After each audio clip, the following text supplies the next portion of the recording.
Gusto ba nating matutong kumain ng mga anak natin ng gulay? Ganito po ang magandang sikreto sa kanila. Turuan natin silang kumuha ng mga binhi. Unahin muna natin mamimitas tayo ng binhi ng gulay, kahit anong gulay. Ito'y binhi ito ng Malabar spinach na ito'y kulay green na spinach. Tingnan nyo, kulay green siya. Pero ang kanyang mga bunga ay violet.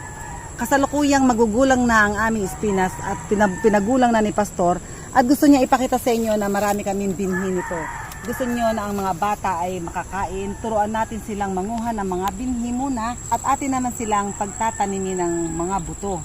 Kahit anong buto. Magbubungkal ng lupa, may hawak silang asarol. Yan. Ay kwan yun, mai-exercise sila, papawisan sila kasi mga bata ngayon ay kulang na sa sikat ng araw. Kulang na sa pawis. Atin isasama sila sa bukid o kahit sa kaprasong lupa lamang.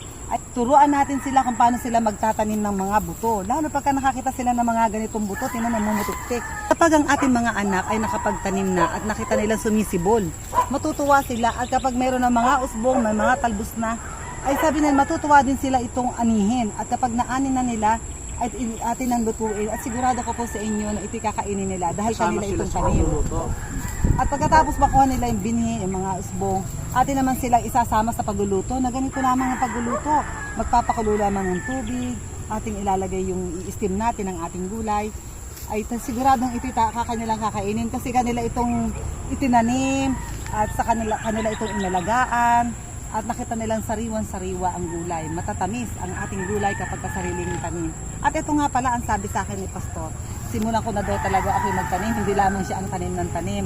Ang gusto niya, ako kasi paborito ko ito, ang gusto niya ako matuto rin magtanim. Para ganoon talaga, sabi nga, ibang nagtanim, ibang kumain. Pero ngayon, ang sekreto natin ngayon, tayo mismo ang magtatanim ng ating sariling gulay na ating kakainin. I-involve ang mga anak. I-involve ang mga may sakit. Kapag tayo meron din karamdaman, iba yung feeling ng tayo ay nagtatanim. Tayo na naliligayahan, kaya tayo gagaling. Kaya maganda po tayo ay mamitas ng mga binhi na gumulang na at atin na itong itatanim. At turuan natin ang ating mga anak na magtanim at magluto ng sarili nilang tanim. At natin din sa ilalim, din si Pastor, si Alex. Sila yung magdadala sa palengke. Ako meron akong 3 anak, lahat ay negosyante. Ay, tingnan niyo po. Dahil ang aming policy sa bahay ay huwag kakain ang hindi tumutulong sa pagtatanim. Kaya ang aking mga anak, tumutulong talaga yan. Mayroon na akong 2 doktor, katulong yan.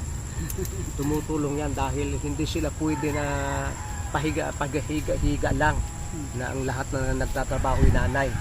Ay kaya yung aking mga anak ay na pag ako'y may mga bunga na naani, dahil kung mami, iniisip ni kay na ibinta.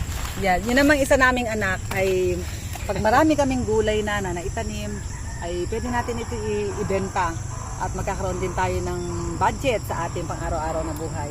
Kaya marami pong salamat sa patuloy na pagsubaybay sa Natural ni Pastor Vito at sa lahat po ng mga nanay, sana maingganyan natin ang ating mga anak na sila ay magtanim ng sariling gulay at para sila yung kumain ng kanilang tanim.